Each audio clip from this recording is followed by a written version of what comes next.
Sustainability की summary आपसे पिछले दिनों शेयर की थी। IFRS 16 में लीज और नॉट लीज को भी डिस्कस किया है। IAS 38 की भी समरी पिछले दिनों आपसे शेयर की थी।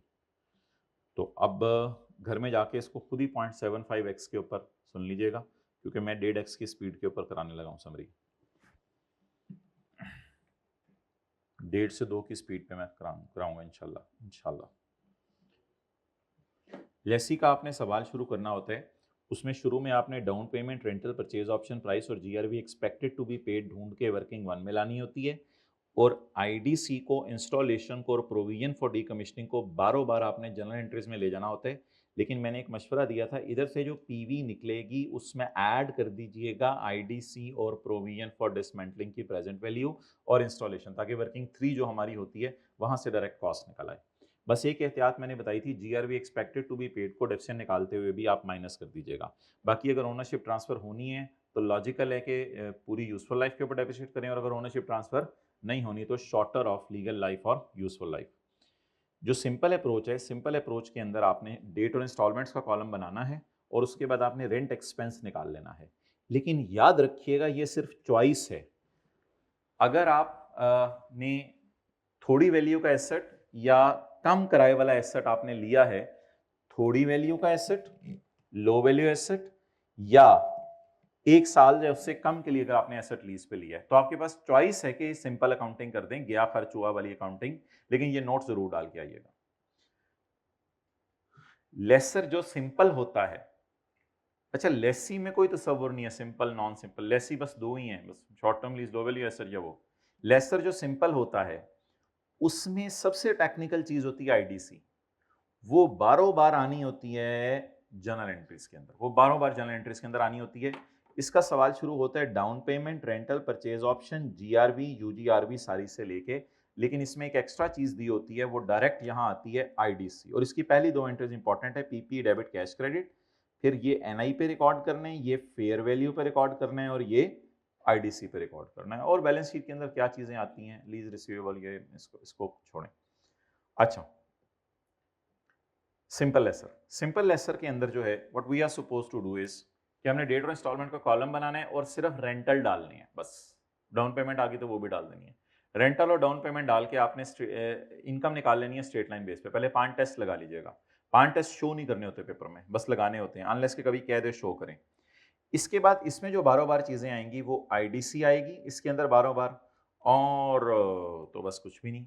डेप्रिसिएशन इसकी थोड़ा सा आपा है, उसमें रेजिडुअल वैल्यू याद से माइनस करनी है। रेजिडुअल वैल्यू माइनस करना लोग भूल जाते हैं, डिवाइड बाय यूजफुल लाइफ। लेकिन IDC को आपने किस पे डिवाइड करना है, लीज टर्म के ऊपर, और आया कमाया की एंट्रीज करनी है। अब जब ये सवाल आता है IAS 12 के साथ, तो आपको कहा जाता है इंटरेस्ट और डेप्रिसिएशन उल्टा के रेंट माइनस करें, इंटरेस्ट और डेप्रिसिएशन उल्टा के, और इनकी कैरिंग अमाउंट लें और टैक्स बेस 0। ये उल्टा के रेंट पेड माइनस करें और इसकी कैरिंग अमाउंट टैक्स बेस लें 0, टैक्स बेस 0 लें, कैरिंग अमाउंट तो यहां से लेंगे। इसमें इंटरेस्ट इनकम उल्टाकर, इंटरेस्ट रिसीव नहीं, एक लगानी है मैंने, इंटरेस्ट इनकम उल्टाकर रेंट रिसीव्ड रिकॉर्ड करें। बोलें, इंटरेस्ट इनकम उल्टाकर रेंट रिसीव्ड रिकॉर्ड करें। इन दोनों की कैरिंग अमाउंट आएगी, टैक्स बेस 0 आएगी, क्योंकि सादा सी बात सुन लें, टैक्स वाले लेसर की जो मर्जी लीज हो, वो कहते हैं बैलेंस शीट में PP शो करो और P&L में आप शो करो रेंट रिसीव। मेरी सारी बातें आपको भूल भी जाएं फाइनेंस ऑपरेटिंग लीज वाली, मुझे कोई टेंशन नहीं है। ये 2 बातें याद होनी चाहिए कि टैक्स वाले लेसर को कहते हैं ये तुम्हारा एसेट है, इसको डालो बैलेंस शीट में, और इससे जो किराया आ रहा है, स्ट्रेट लाइन वाला नहीं, जो किराया हर साल आ रहा है उसको किस में डालो, इनकम में। आप बताएं क्या उल्टाने, इंटरेस्ट इनकम। अब तो समझ आ जाएगा ना। और रिकॉर्ड क्या करना है, रेंट रिसीव। इनकी टैक्स बेस क्या होगी, एक्सेलेंट 0, और टैक्स बेस में सिर्फ क्या आएगा, PP, और इसकी कैरिंग अमाउंट 0 होगी क्योंकि टैक्स वालों की नजर में PP है ना बस। और ऑपरेटिंग लीज में क्या होगा, जल्दी बताएं। ऑपरेटिंग लीज के अंदर रेंटल इनकम और डेप्रिसिएशन अकाउंटिंग वालों की उल्टाकर टैक्स वालों की, ओ हाँ ये भी तो था, क्योंकि पीपी आ रहा है तो डेफिसिट भी तो होगा, तो उधर भी अभी फाइनेंस लीज में भी। अच्छा आप बोलें क्या उल्टाना है और क्या क्या रिकॉर्ड करना है? रेंटल इनकम और अकाउंटिंग डेप्शन उल्टा कर रेंट रिसीव्ड और टैक्स डेप्शन रिकॉर्ड करनी है। पीपी की कैरिंग अमाउंट डिफरेंट होगी, पीपी तो आ रहा है इधर, पीपी की कैरिंग अमाउंट डिफरेंट होगी, लेकिन इधर जो है पीपी उसकी टैक्स बेस्ड और डिफरेंट होगी, क्योंकि इसके डेप्शन के रूल अलग होंगे, इसके रूल अलग होंगे। और टैक्स वाले तो कभी रेजिडुअल वैल्यू माइनस करते भी नहीं, ये लोग रेजिडुअल वैल्यू भी माइनस कर रहे होंगे। मैन्युफैक्चरर डीलर लेसर के अंदर मशहूर ज़माना है, तीन चीज़ें होती हैं। जिन सवालों में रेंटल मिसिंग है, रेंटल मिसिंग में सिर्फ आपने निकालना होता है, अल्लाह आपका भला करें, इम्प्लिसिट रेट यूज़ करना होता है। रेंटल मिसिंग में क्या रेट यूज़ करना होता है? ये तो सारी लीजेस में है, ये सारी लीजेस में है। रेंटल मिसिंग का फॉर्मूला होता है fair value of asset plus IDC of lessor is equal to PV of LP plus PV of, यहां से रेंटल मिसिंग भी निकल सकता है, इंटरेस्ट रेट मिसिंग हो वो भी निकल सकता है, कैलकुलेटर में इंटरेस्ट रेट मिसिंग हो वो भी निकल सकता है। आईडीसी ऑफ लेसर हमेशा आपने लेनी है, लेकिन तब आपने जीरो लेनी है जब कभी सवाल में मैन्युफैक्चरर डीलर लेसर का सवाल है, फिर आईडीसी ऑफ लेसर आपने जीरो लेनी है इस इक्वेशन में। बस सेलिंग एक्सपेंस में डाल दीजिएगा, लेकिन लेनी जीरो है यहाँ पे, और इसमें हमेशा यूज करना है इम्प्लिसिट रेट। लेकिन जब मैन्युफैक्चरर डीलर लेसर का सवाल करेंगे तो एनआई वगैरह निकालते हुए आपने यूज करने हायर ऑफ इम्प्लिसिट और मार्केट रेट, और अमोर्टाइजेशन शेड्यूल में भी हायर ऑफ इम्प्लिसिट और मार्केट रेट। लेकिन एक एहतियात करनी है, ये सेल की एंट्री बहुत टेक्निकल है। Manufacturer dealer lesser will record sale at lower of fair value and PV of LP using market rate। और याद से P&L में पहले साल जीपी भी लेके जाने और सेलिंग एक्सपेंस भी लेके जाना है। ये दो चीजें लोग भूल जाते हैं, खाली इंटरेस्ट इनकम लेके जाते हैं। और अगर मैन्युफैक्चरर डीलर के साथ लीज का सवाल आ गया है तो इन चीजों को उल्टा के जो वही दो चीजें रिकॉर्ड कर देनी है जो ऊपर दिखाई हैं, उसमें क्या मसला है? हाँ इसमें बहुत कमाल एंट्री है। जब कभी आप डीलर होते हैं या मैन्युफैक्चरर, तो आपने गाड़ी वगैरह मशीन वगैरह इन्वेंट्री में पड़ी होती है और वो कॉस्ट पे पड़ी होती है, उसको आपने क्रेडिट करके पीपी डेबिट मारना होता है। ये बड़ी इंपॉर्टेंट एंट्री होती है, ताकि मैन्युफैक्चरर डीलर लेसर जो था वो असल तो मैन्युफैक्चरर या डीलर था और वो इसको नाम दे रहा था इन, लेकिन अब सोच लिए कि इस चीज से रेंट कमाएं, तो फिर पीपी डेबिट इन्वेंट्री क्रेडिट, और फिर आगे ऑपरेटिंग लीज की उसी तरह एंट्रीज। रेट सिंपल लेसर ने इम्प्लिसिट और लेसी ने इम्प्लिसिट रेट यूज करने ना पता हो तो इंक्रीमेंटल बोरोइंग, और dealer manufacture higher of implicit और मार्केट रेट। लेकिन सेल निकालते हुए थोड़ी सी एहतियात करनी है।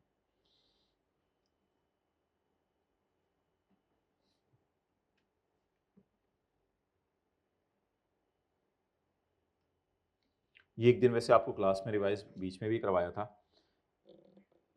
जिस मुल्क में आपकी सेल हो रही है चीज़ें, और जिस मुल्क में कंपेटिटिव फोर्सेस सेल प्राइस वगैरह तय कर रही हैं, और जिस मुल्क में आप लेबर वगैरह कर रहे हैं, वो होगी आपकी फंक्शनल करेंसी, वो होगी आपकी फंक्शनल करेंसी। ये फंक्शनल करेंसी के प्राइमरी इंडिकेटर है। लेकिन अगर आप एक वक्त में दो मुल्कों में ये काम तकरीबन बराबर कर रहे हो, तो फिर आपने लगाने हैं सेकेंडरी इंडिकेटर कि आप IFRS 9 वाला जो पैसा या इक्विटी इकट्ठी कर रहे हैं वो कहाँ रख रहे हैं, या आप अपने ऑपरेशंस की एक्टिविटीज कहाँ रख रहे हैं।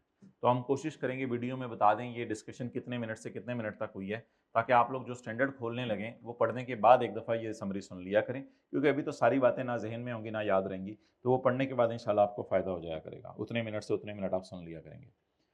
प्रेजेंटेशन करेंसी हजारों हो सकती हैं। फंक्शनल करेंसी वो है जिसमें आपने जनरल एंट्रीज करनी है। फंक्शनल करेंसी वो है जिसमें आप जिस कंट्री में ज़्यादा फंक्शंस है वही अपनी फंक्शनल करेंसी बनाएं और उसी में जनरल एंट्रीज करें। प्रेजेंटेशन करेंसी होती है यूजर्स को कौन सी करेंसी दिखानी है आपने, वो हजारों हो सकती हैं, क्योंकि यूजर्स कुछ हमारे यूके में होंगे, कुछ ने यहाँ शेयर खरीदे होंगे, कुछ ने कहीं शेयर खरीदे होंगे, तो यूजर्स वाली जो करेंसी है वो फिर प्रेजेंटेशन करेंसी है, वो हजारों हों। अच्छा, फंक्शनल के अलावा जो भी करेंसी आपकी दी हुई है वो है फॉरेन करेंसी। तो अगर फॉरेन करेंसी पेपर में गिवन होगी तो हमने फंक्शनल में कन्वर्ट करना होगा, लेकिन फंक्शनल को प्रेजेंटेशन में कन्वर्ट करना आपके सिलेबस में नहीं है, तो बहुत मुश्किल काम होता है, वो तो सीए फाइनल पे पढ़ाया जाता है। हमें फॉरेन करेंसी दी होती है, डॉलर में मशीन खरीद ली, हम उसे पाक रुपीज में ले आते हैं।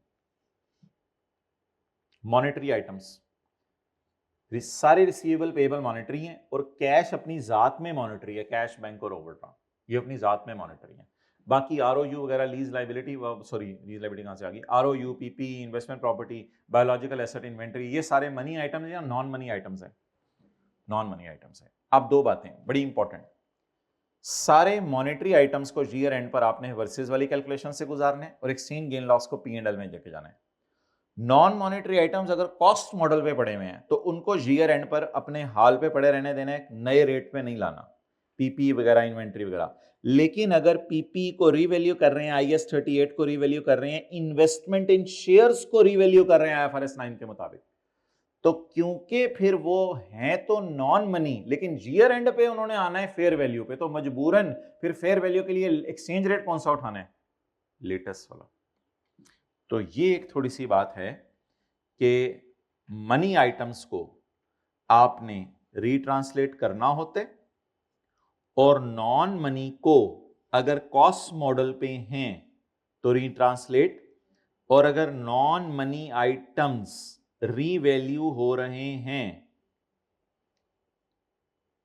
तो retranslate at exchange rate prevailing at the date when fair value is, MCQs में ये लफ्ज आता है when fair value is determined, ये नहीं आता एट ईयर एंड, जब फेयर वैल्यू डिटरमिन हो, 6 महीने बाद हो तब भी, and exchange difference is recorded in same place. इसका एक्सचेंज गेन लॉस भी P&L में जाता है, इसका एक्सचेंज लॉस कभी OCI में जाता है, कभी कहीं जाता है, तो वो बात हो रही है।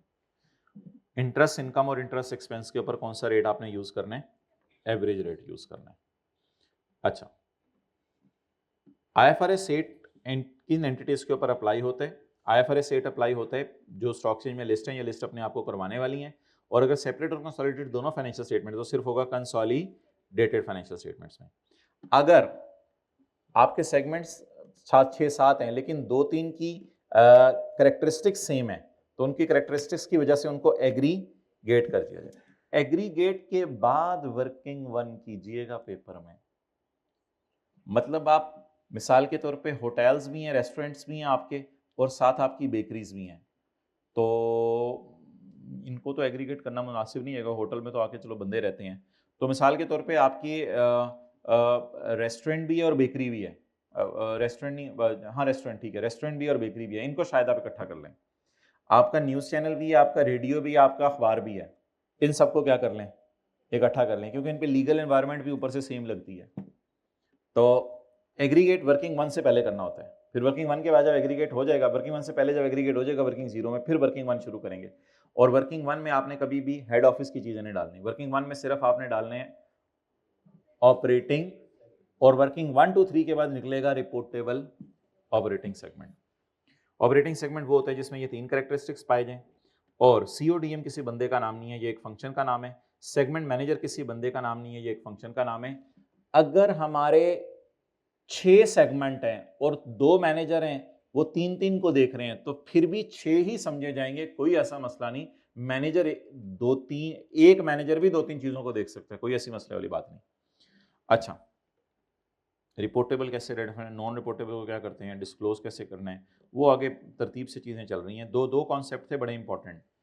एक ये था कि इस साल रिपोर्टेबल है, ये बता दें ज़बानी अगर आप लोगों को याद हो, इस साल रिपोर्टेबल है लेकिन पिछले साल नहीं था, तो क्या करना है, पिछले साल को रीस्टेट करना पड़ेगा, पिछले साल को रीस्टेट करना पड़ेगा अगर डाटा अवेलेबल है। इस साल बड़ा है, पिछले साल छोटा था, तो पिछले साल का डाटा निकालें फिर। और अगर पिछले साल बड़ा था और इस साल 10% से नीचे गिर गया, तो हाँ एक्सेलेंट। अगर आपको लग रहा है कि सिग्निफिकेंस का है, यानी कि अभी कॉन्टिन्यूइंग सिग्निफिकेंस है, लोगों के लिए फायदा हो जाएगा, तो इस साल भी उसको रिपोर्ट, चाहे 10% इससे कम ही हो, लेकिन उसका नाम फिर पड़ जाएगा रिपोर्टेबल, वो रिपोर्टेबल हो जाएगा क्योंकि उसको रिपोर्ट करेंगे। और ये तो डिस्क्लोजर्स थे, इसमें कोई ऐसा मसला नहीं। एंटिटी वाइड डिस्क्लोजर 3 है, एंटिटी वाइड डिस्क्लोजर 3 है। एक तो प्रोडक्ट वाइज सेल बतानी होती है, दूसरा आपने बताना होता है मेजर कस्टमर। मेजर कस्टमर पता है कैसे निकालना है, एक्सटर्नल सेल का लगाइएगा 10%, उससे ऊपर वाले मेजर कस्टमर होंगे। और तीसरा जो है वो हाँ 75, नहीं 75% है, तीसरा कुछ और है, मेजर कस्टमर है, मुझे याद आ जाएगा, चुप करो। Reliance on major customer, product wise sale. हाँ, आपकी कंट्री और दूसरी कंट्री, दोनों कंट्रीज में जो आपके नॉन करंट एसेट का कैरी डाउन है और आपकी जो एक्सटर्नल सेल है वो बतानी है। हाँ सही है, अगली दफा वालों को भी यही बात बताएंगे इंशाल्लाह। एक्सटर्नल सेल और नॉन करंट एसेट का कैरी डाउन, ये है एंटिटी वाइड डिस्क्लोजर। इससे पहले वो दूसरे डिस्क्लोजर बनते हैं।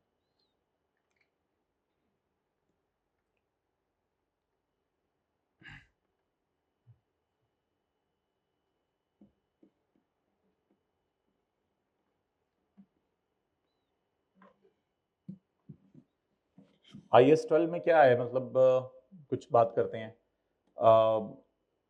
फिक्स्ड एसेट्स हैं, इंटेंजिबल्स हैं और इन्वेस्टमेंट प्रॉपर्टीज़ हैं, इन सब की अकाउंटिंग डेफिनेशंस वगैरह उल्टा के टैक्स डेफिनेशंस वगैरह रिकॉर्ड करनी होती हैं। और इसके अलावा लीज की तो बात हो गई है आपसे।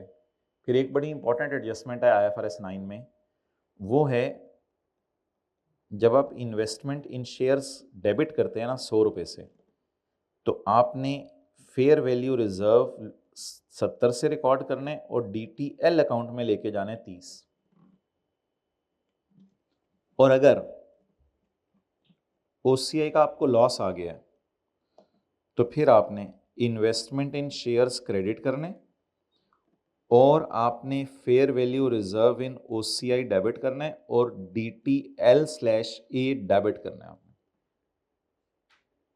तो ये याद रखिएगा, ये एंट्री करंट टैक्स को हिट नहीं करती। ये जो OCI के आइटम्स है बारों बार कहाँ जाते हैं, जनरल एंट्रीज में। और IAS 12 के अंदर रिकॉन्सिलिएशन में कौन कौन से आइटम्स आते हैं? एक तो डिडक्शन नॉट अलाउड होती है, एक एग्जेम्प्ट इनकम होती है, एक डिविडेंड का रेट या कमीशन वगैरह का रेट या इंटरेस्ट का रेट, यही 3 चीज़ें होती हैं। इनका रेट डिफरेंट होता है। इसके अलावा प्रायर पीरियड का टैक्स आता है रिकॉन्सिलिएशन में। और इसके अलावा जो है वो जनरल टैक्स रेट की चेंज जो डेफर्ड टैक्स के T अकाउंट से निकलता है वो आता है। और अनरिकग्नाइज डेफर्ड टैक्स एसेट पिछले साल नहीं था और पिछले साल था और इस साल करंट टैक्स में इतने प्रॉफिट्स थे कि उन्होंने उसको बर्दाश्त कर लिया, तो उसका भी एक डिफरेंस है, वो आप देखिएगा आपको याद आ जाएगा। और इसके अलावा रिकॉन्सिलिएशन के अंदर फिलहाल तो बस यही चीज़ें जहन में आ रही हैं।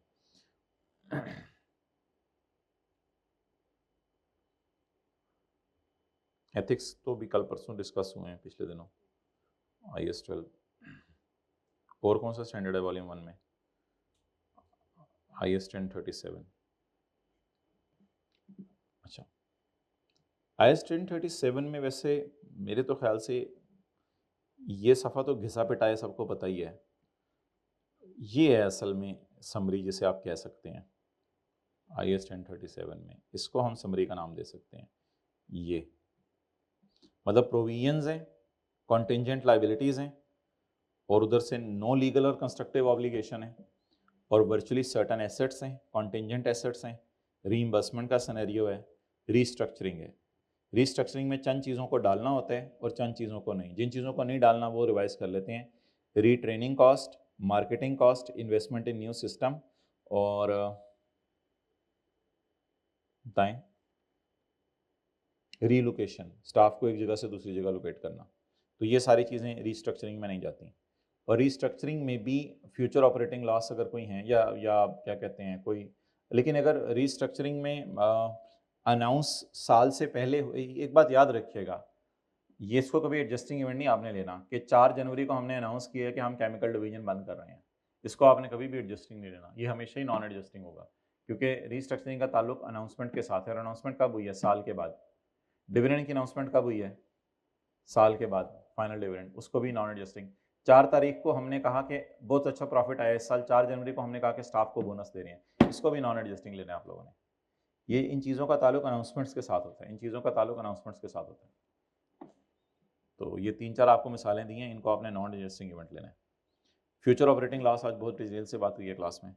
फ्यूचर में ऑपरेट करेंगे तो लॉस आएगा। एक्सपेक्टेड डिस्पोजल ऑफ एसेट भी एक कॉन्सेप्ट था, मतलब वो जो एंड के ऊपर आपने एसेट बेचने वहाँ से गेन आना है और प्रोविजन के पैसे देने हैं आपने। ऑनरस कॉन्ट्रैक्ट बताइए, फाइन या जो कॉस्ट टू फुलफिल, दोनों में से लोअर को लेते हैं। डीकमीशनिंग, फ्यूचर रिपेयर भी आज बात हुई है, वारंटी कॉस्ट की भी बात हुई है। IAS 10 के अंदर बस सिंपल सा कॉन्सेप्ट है एडजस्टिंग और नॉन एडजस्टिंग का। गोइंग कंसर्न का भी कॉन्सेप्ट है, गोइंग कंसर्न का।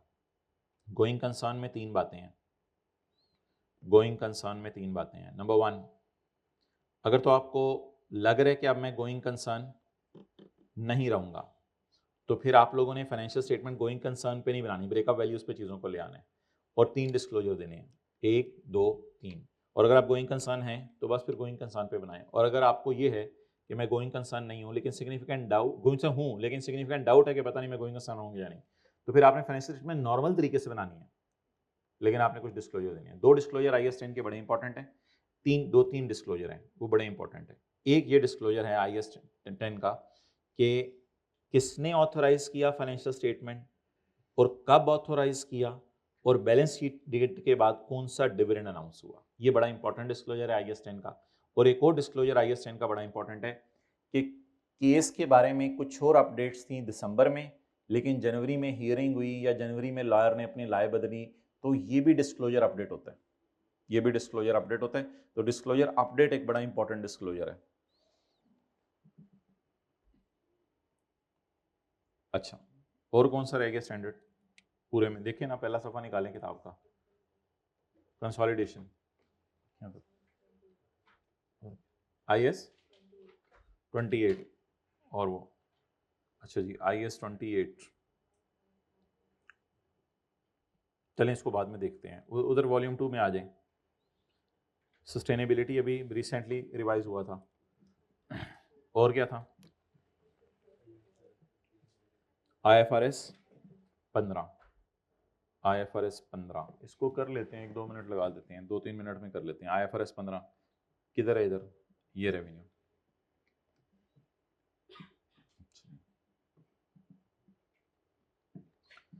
सबसे पहले आपने कॉन्ट्रैक्ट आइडेंटिफाई करना होता है। कॉन्ट्रैक्ट में 5 चीजें हैं, फिर कॉन्ट्रैक्ट वैलिड समझा जाएगा। अगर कॉन्ट्रैक्ट की 5 शराइत में से कोई शर्त पूरी नहीं हो रही और एंटिटी ने चीज़ें बेच दी हैं, कस्टमर के पास पैसे आ गए हैं और पैसे नॉन रिफंडेबल हैं, तो कॉन्ट्रैक्ट की शराइत नहीं भी पूरी होगी तो सेल बुक कर लें।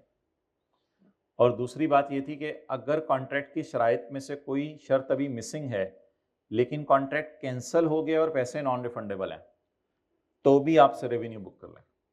और एक अगली बात थी कि अगर दोनों पार्टीज के पास कॉन्ट्रैक्ट कैंसिल करने का राइट है तो ये कॉन्ट्रैक्ट है ही नहीं, अगर पेनल्टी दिए बगैर। अगर पेनल्टी दे के कॉन्ट्रैक्ट कैंसिल करना है फिर तो IAS 37 में जाएगी। 2 या 2 से ज़्यादा कॉन्ट्रैक्ट कंबाइन कर सकते हैं कि सेम टाइम पे हुए हों, सेम कस्टमर के साथ हुए हों, और उनमें इन तीनों में से कोई एक बात पाई जा रही हो, एज अ पैकेज डील बन रही हो, या एक की प्राइस परफॉर्मेंस दूसरे पे डिपेंडेंट है, और एक है अगला है कॉन्ट्रैक्ट मॉडिफिकेशन। वो आप सवाल करेंगे इंशाल्लाह आपको पता चल जाएगा, स्टैंड अलोन प्राइस है नहीं है, वो है, उसके अंदर वो वेटेड एवरेज कैलकुलेशन होती हैं।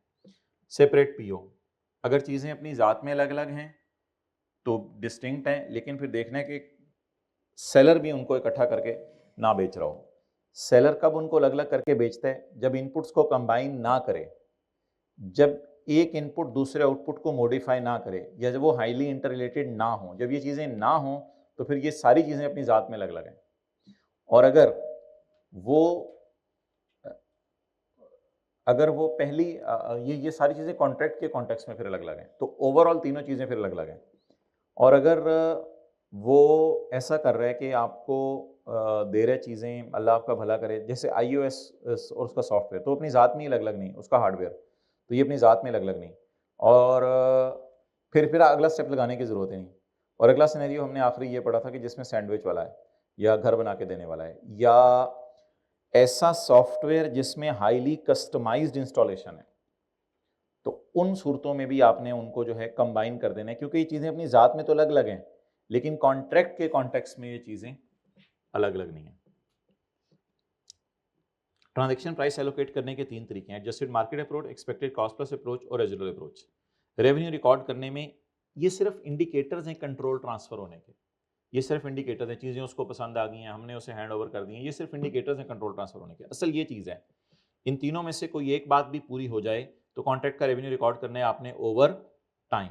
जब कॉन्ट्रैक्ट का रेवेन्यू आपने ओवर टाइम रिकॉर्ड करना है 2 साल 3 साल 4 साल में, तो कॉन्ट्रैक्ट ऑब्टेन करने के लिए जो कॉस्ट की थी, जैसे सेल्स स्टाफ को कमीशन दिया था, फिर उसको भी रिकॉर्ड कीजिएगा आहिस्ता आहिस्ता, वरना कॉस्ट टू ऑब्टेन कॉन्ट्रैक्ट जाती हैं एक्सपेंसेस के अंदर। लेकिन अगर रेवेन्यू रिकॉर्ड होना है ओवर टाइम, तो फिर उसको भी आराम आराम से रिकॉर्ड कीजिएगा।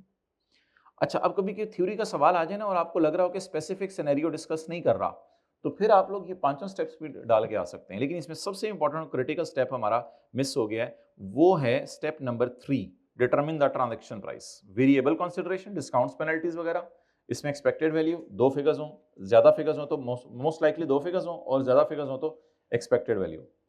यानी 70% चांस है कि बोनस देना पड़ेगा, 30% चांस है नहीं देना पड़ेगा, तो 70% वाली फिगर उठा लीजिएगा। और अगर 70% चांस है ये, और 20% चांस है ये, और 10% चांस है ये, फिर तीनों की वेटेड एवरेज निकालिएगा। रेवेन्यू तब रिकॉर्ड कीजिएगा बोनस वगैरह जब उम्मीद हो कि फ्यूचर में रिवर्स नहीं करना पड़ेगा। सिग्निफिकेंट फाइनेंसिंग कंपोनेंट है। एक साल के बाद अगर पैसे आने हैं या 1 साल के बाद आपने चीजें डिलीवर करनी है, तो by default significant financing component exist करता है। और अगर कैश सेल प्राइस और ट्रांजैक्शन प्राइस में जमीन आसमान का फर्क है, ये भी इस चीज का सबूत है कि सिग्निफिकेंट फाइनेंसिंग एग्जिस्ट करता है। लेकिन 1 साल के अंदर अंदर अगर पैसे आ जाने तो सिग्निफिकेंट फाइनेंसिंग कंपोनेंट एग्जिस्ट नहीं करता, और 1 साल बाद भी पैसे आने हैं तो भी एग्जिस्ट नहीं करता।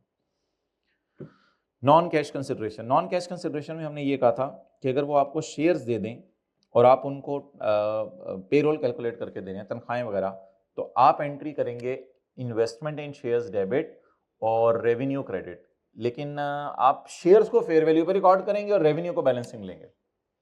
और एक था कंसिडरेशन पेएबल टू कस्टमर, वो ये था कि आप एक मेहनती बंदे हैं और आप किसी बड़े रिटेल स्टोर के ऊपर गए और आपने वहां जाके चीजें बेची। जब आपने वहां जाके चीजें बेची तो बड़े रिटेल स्टोर ने आपको पैसे देने हैं, तो वो 100 रुपए आपके पास आए, आपने उसमें से 10 रुपए उनको दे दिए शेल बनाने के लिए, तो आप रेवेन्यू रिकॉर्ड करेंगे 90 के ऊपर। This is consideration payable to customer. Cost to obtain contract, discount voucher, customer loyalty program. Discount voucher एक सेपरेट वादा है, कस्टमर लॉयल्टी प्रोग्राम एक सेपरेट वादा है। Presentation, receivable, unconditional right, contract asset, conditional right और कॉन्ट्रैक्ट लायबिलिटी। ओके, अगला कौन सा है? ईपीएस। अब ईपीएस के अंदर क्या करना है? ईपीएस के अंदर बेसिक ईपीएस में क्या चीज़ें आती हैं आपको पता है, डाइल्यूटेड ईपीएस में क्या चीज़ें आती हैं। डाइल्यूटेड ईपीएस के अंदर आता है एक तो ईपीएस के अंदर अगर आप समरी या रिवीजन, तो उसकी ये है बेसिकली, किधर है ईपीएस? इधर देखिएगा, ये ईपीएस के अंदर अगर वो जो कुछ, तो मैंने आपको डायग्राम्स भी दे दी थी, वो भी इंशाल्लाह आपको अटैच कर देंगे। ईपीएस के अंदर डाइल्यूटेड ईपीएस की असल में ये समरी है, ये डाइल्यूटेड ईपीएस की समरी है। कन्वर्टेबल बॉन्ड्स, डिबेंचर्स और redeemable preference share, irredeemable preference share जो कन्वर्टेबल हैं, और वारंट्स शेयर ऑप्शंस, इनको नेट ऑफ टैक्स नहीं करना, इनको नेट ऑफ टैक्स करना है। ये पेज 288 के ऊपर था। बाकी तो फॉर्मेट्स ही हैं और क्या है। सस्टेनेबिलिटी तो हो गया था उस क्लास के अंदर। फाइनल अकाउंट निकालें जी। फाइनल अकाउंट किधर है? ये बहुत इंपॉर्टेंट है। फाइनल अकाउंट पेज नंबर, ये फाइनल अकाउंट में भाई ताज़ा मेहनत अगर करेंगे ना तो ये हो जाएगा। ये सारे सफ़े हमने आपको यहीं से करवाए थे। इसमें सिर्फ एक सफ़े की हमने आपको जो है वो समरी दी थी, 1 या 2 सफ़े की समरी दे दी थी। ये 4 सफ़े इंशाल्लाह हो जाएंगे आपसे, इसमें कोई परेशानी वाली बात नहीं है। उसके बाद ये सफ़ा 3rd, 4th और 5th शेड्यूल की सिग्निफिकेंस बता रहा है और 2 डेफिनेशंस बता रहा है। यहाँ से हमारे जनरल डिस्क्लोजर शुरू होते हैं। तो ये जनरल डिस्क्लोजर्स ऑब्वियसली यहाँ से करने की ज़रूरत नहीं है। जनरल डिस्क्लोजर्स तो सारे के सारे हमने जो है वो उस डायग्राम से किए थे, जो आपको याद आ रहा होगा। वो ये वाली डायग्राम थी, कौन सी डायग्राम थी? जनरल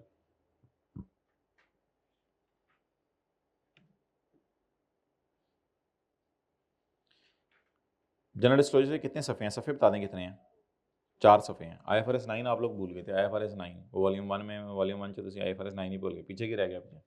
अच्छा, फाइनल अकाउंट्स के अंदर वो 4 सफ़े हैं, वो आप देख लेंगे, वो कोई इतना ताज़ा किए हैं। किधर है? ये 4 सफ़े हैं। इसके बाद जो है ना, यहाँ से डिस्क्लोजर शुरू हो रहे हैं। बैलेंस शीट के फेस पे क्या आना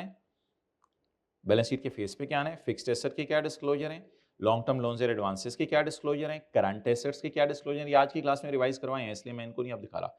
शेयर कैपिटल के क्या डिस्क्लोजर हैं, उसमें वो रेवेन्यू रिजर्व और कैपिटल रिजर्व बड़ा जरूरी है, लेकिन उसमें एक चीज हमने डिसाइड की थी कि revaluation surplus direct balance sheet के फेस पे लिया करें, क्योंकि वो कंपनी लॉ की रिक्वायरमेंट है।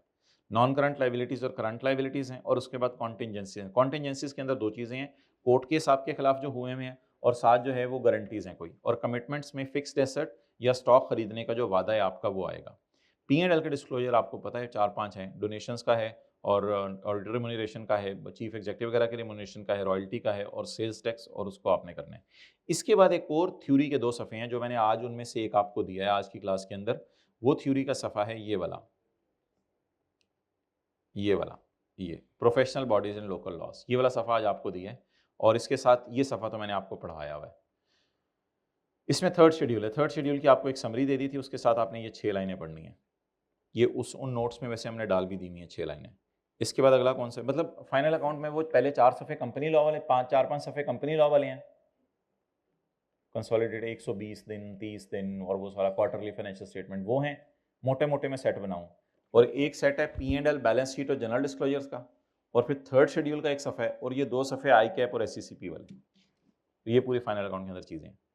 अच्छा, इसके बाद IFRS, इसमें क्या रह गया, EPS हो गया, जो सस्टेनेबिलिटी करवाया हुआ है, तो वॉल्यूम 2 फारिग हो गया। वॉल्यूम 1 में आई IFRS 9,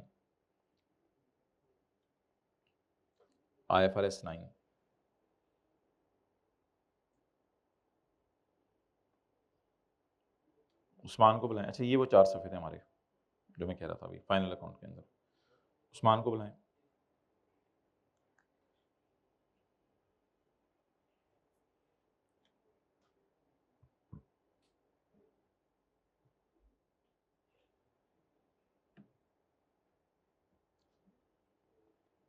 ये नहीं आ गया, सारा नहीं है इसमें,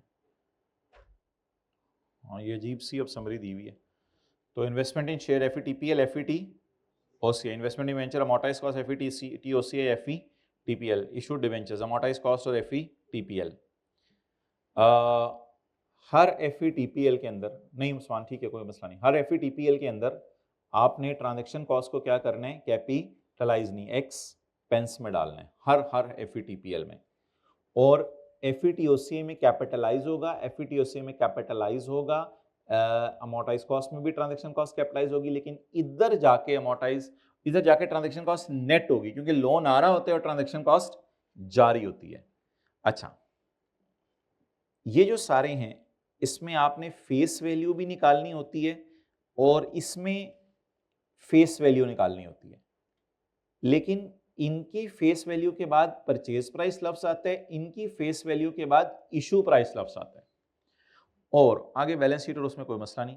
जहां तक IAS 12 का ताल्लुक है, तो IAS 12 में इधर आपने डिविडेंड इनकम और P&L गेन लॉस उल्टाकर डिविडेंड ही रिकॉर्ड करना होता है, शायद टैक्स वाले डिविडेंड को कह देंगे जितना रिसीव हुआ, और अब तो मेरे जहन में कोई चीज़ नहीं आ रही। IAS 12 के साथ नीचे वैसे लिखा हुआ है करंट टैक्स के अंदर क्या डालना है, reverse fair value gain loss deduct dividend, और इसको तो आप देख लेंगे। वैसे FET-OCI में डिविडेंड इनकम गई होती है, तो इसमें ट्रांजैक्शन कॉस्ट को भी देखना होता है, ये आप देख लेंगे, ये तो फिर लंबी बहस है, बहुत ज़्यादा लंबी हो जाएगी। अच्छा, फाइनेंशियल इंस्ट्रूमेंट्स में फाइनेंशियल एसेट्स भी हैं और फाइनेंशियल लाइबिलिटीज भी हैं। फाइनेंशियल एसेट्स में याद रखिएगा फिर आगे शेयर्स भी हैं और इन्वेस्टमेंट इन डेट इंस्ट्रूमेंट्स भी, और फाइनेंशियल लाइबिलिटीज फिर अलग हैं, ये एक ब्रॉड क्लासिफिकेशन है। अच्छा, FETPL कब फॉलो करना है, हेल्ड फॉर ट्रेडिंग या लॉन्ग टर्म के लिए खरीदे हो और एट इनिशियल रिकॉग्निशन आप एक इररिवोकेबल डेजिग्नेशन कर लें। इनको आपने लॉन्ग टर्म के लिए इनिशियल रिकॉग्निशन पे ये वाली डेजिग्नेशन ना करें, अगर शॉर्ट टर्म के लिए खरीदे इधर रख लें, अगर लॉन्ग टर्म के लिए खरीदे और इररिवोकेबली ऑप्ट कर लें तो इधर, वरना इधर। ये अलाउड ऑल्टरनेटिव है, ये डिफॉल्ट है। ये समरीज इंशाल्लाह पे सुनते रहिएगा टॉपिक के साथ साथ। इन्वेस्टमेंट इन डेट इंस्ट्रूमेंट्स, अगर hold to collect contractual cash flow होते हैं प्रिंसिपल इंटरेस्ट, और होल्ड टिल मैच्योरिटी, तो फिर आपने जो है अमोर्टाइज कॉस्ट पे रखना है। अगर hold to collect contractual cash flows और may sell if a good opportunity arises, तो फिर आपने FET-OCI पे रखना है। अगर आपने रखा ही ट्रेडिंग के लिए तो FETPL पे रखना है। और अगर इन मकासद से रखा है लेकिन अकाउंटिंग मिसमैच आ रहा है, तो फिर आपके पास ऐसी सूरत में चॉइस है कि एफईटीपीएल लगा लें, मैंडेटरी नहीं है, चॉइस है कि एफईटीपीएल लगा लें, चॉइस है।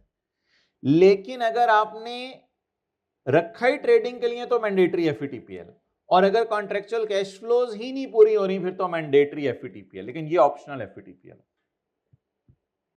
इसकी डिफॉल्ट कैटेगरी ये है, लेकिन अगर आपने ट्रेडिंग के लिए लिए हैं तो ये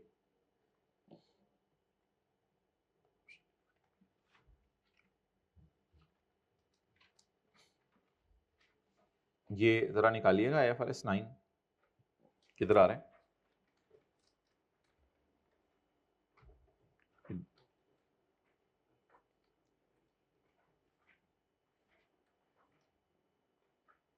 किधर है IFRS 9, जल्दी बताएं।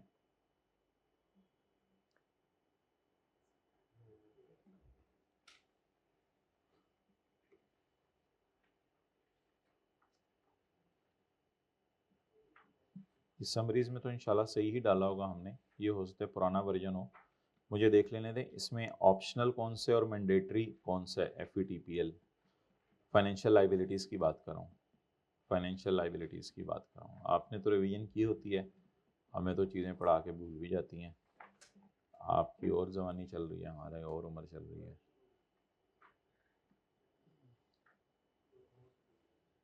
क्या है बोलें, एफईटीपीएल हाँ मैंडेटरी है, बिल्कुल सही है। वो उधर पता नहीं क्यों लिखा हुआ है, नोट्स में सही होगा वैसे, मैंडेटरी है इफ हेल्ड फॉर ट्रेडिंग, और अगर अकाउंटिंग मिसमैच रिमूव करना है तो एफईटीपीएल इज ऑप्शनल। और जहां तक ताल्लुक है कंसोलिडेशन और एसोसिएट्स का, IAS 28 का, तो कंसोलिडेशन के अंदर जो है वो पेरेंट और सब्सिडरी के जो मोटी मोटी एडजस्टमेंट्स हैं वो गुडविल की इम्पेयरमेंट की हैं, और उसके बाद जो है वो स्टॉक वाली हैं, फिक्स्ड एसेट वाली एडजस्टमेंट्स हैं। ये मोटी मोटी 3 एडजस्टमेंट्स हैं। इसके बाद पेरेंट और सब्सिडरी, सुनते रहें, पेरेंट और सब्सिडरी आपस के डेटर क्रेडिटर सेट ऑफ करेंगे, आपस का dividend receivable payable set off करेंगे, fixed asset receivable payable set off करेंगे, management fee receivable payable set off करेंगे, loan receivable payable set off करेंगे, interest receivable payable set off करेंगे। लेकिन जब सब्सिडरी में P&L का सवाल हो रहा होगा तो पूरे साल का इंटरेस्ट इनकम एक्सपेंस कैंसिल करना है, पूरे साल की मैनेजमेंट फीस इनकम एक्सपेंस करना है, कैरेड यानी कि वो रिसीवेबल पेबल नहीं, बैलेंस शीट में रिसीवेबल पेबल कैंसिल होने हैं और P&L में पूरे साल की फिगर्स कैंसिल होनी है। आपस की सेल परचेज पूरे साल की, इंटरेस्ट इनकम इंटरेस्ट एक्सपेंस पूरे साल का, डिविडेंड इनकम असल में बस कैंसिल होता है, उधर से डिविडेंड एक्सपेंस कोई लफ्ज नहीं होता ना, तो बस डिविडेंड इनकम पेरेंट अपनी किताबों से निकाल देता है अगर अदर इनकम में पड़ा हो। और उसके बाद हाँ अगली बात उसमें बड़ी एहतियात थी कि अगर पेरेंट ने सब्सिडरी को चीज़ें बेची हैं, पेरेंट ने सब्सिडरी को खरीदा ड्यूरिंग द ईयर, और ड्यूरिंग द ईयर खरीदने की वजह से सेल ऑफ स्टॉक का पूरे फॉर द ईयर लिखा हुआ है, खरीदा है आपने उसको यकम अप्रैल को और sale of stock for the year दिया हुआ है, तो फिर सेल ऑफ स्टॉक जो फॉर द ईयर दिया हुआ है उसको जो सेल में से कैंसिल करना है वो 9/12 करके करना है, क्योंकि वो फॉर द ईयर चाहिए या पोस्ट एक्विजिशन चाहिए, वो पोस्ट एक्विजिशन चाहिए। जहां तक ताल्लुक है एसोसिएट का, तो एसोसिएट के अंदर आपने वर्किंग 7 करनी है एट कॉस्ट, इसमें क्लोजिंग माइनस प्री आरी लेनी है। जो सबसे बड़ी इसमें गलती हो रही है ना, वो क्लोजिंग माइनस प्री सरप्लस नहीं ले रहे आप। एक सरप्लस होता है फॉर द ईयर, वो नहीं, मतलब अगर हमने एसोसिएट को 2.5 साल पहले खरीदा है तो मतलब अगर हमने एसोसिएट को 2.5 साल पहले खरीदा है तो क्लोजिंग सरप्लस कितने और 2.5 साल पुराना सरप्लस कितना है। पास पेपर क्वेश्चन 1 देखिएगा, पास पेपर क्वेश्चन 1 के अंदर मेरे ख्याल से उसने 1.5 साल पहले खरीदा हुआ है या इस तरह की कोई बात है। बहरहाल सीधी सी बात, सरप्लस फॉर द ईयर लेके जाना है या वर्किंग 7 में surplus closing minus pre, closing minus. लेकिन कई दफा एक सवाल ऐसा भी आया था कि 1 साल का सरप्लस दिया हुआ था, पिछले 1.5 साल का दिया ही नहीं हुआ था, तो फिर 1 साल का पूरा सरप्लस और 1.5 साल का जीरो, तो टोटल तो 2.5 साल का हो गया। तो बैलेंस शीट में आपने कौन सा सरप्लस लेके जाना है, वर्किंग 7 में कौन सा सरप्लस लेके जाना है, क्लोजिंग माइनस प्री। लेकिन जो 4 वर्किंग्स होती हैं, एस प्रॉफिट, ए प्रॉफिट, एस ओसीआई, ए ओसीआई, उसमें कौन सा सरप्लस लेके जाना है, फॉर द ईयर। लेकिन बैलेंस शीट में कौन सा सरप्लस लेके जाना है, क्लोजिंग माइनस प्री, मतलब वर्किंग 7 में और वर्किंग 2 में। क्लोजिंग माइनस प्री लेके जाना है। और अगली बात बस ठीक है, अल्लाह हाफिज। अब अगर हमने कोई चीज़ करवानी हुई ना तो 30-31 तारीख को कोई जूम मीटिंग 10-15 मिनट की रख लेंगे। कई दफ़ा ऐसी कोई चीज़ जहन में आती है, कोई बच्चा सवाल पूछता है, कोई आई चीज़ बता देता है, तो ऐसे ही बस अल्लाह का शुक्र है, बाकी बस सारे टॉपिक्स को कवर करने की कोशिश करें। अल्लाह हाफिज़, अस्सलाम वालेकुम।